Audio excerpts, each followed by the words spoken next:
तुमच्याही फॅमिलीतील कोणी सरकारी नोकरीची तयारी करत असेल तर हा व्हिडिओ त्याला नक्की शेअर करा, कारण महाराष्ट्र सरकार आणि केंद्र सरकारच्या दररोज विविध भरत्या निघतात आणि त्या भरत्याचे अपडेट तुम्हाला मिळत नाही। काही प्लॅटफॉर्मवर मिळाले तर ते खूप उशिरा मिळतील किंवा त्यामध्ये अपूर्ण इन्फॉर्मेशन असेल किंवा त्यामध्ये खूप ॲड असतील। म्हणून मी घेऊन आलो आहे एक असे ॲप ज्यामध्ये ट्रस्टेड व्हेरीफाय झालेल्या सरकारी नोकऱ्याची माहिती सर्वात अगोदर मिळते।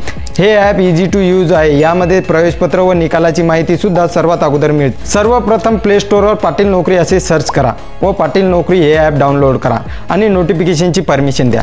नोटिफिकेशनची परमिशन दिल्याने तुम्हाला दररोज नवनवीन सरकारी भरत्याचे अपडेट नोटिफिकेशनद्वारे मिळतील। तर वाट कसली बघताय, खाली दिलेल्या लिंकवर क्लिक करा आणि लगेच डाउनलोड करा पाटील नोकरी ॲप। तुम्ही patilnokri.com ला सुद्धा भेट देऊ शकता।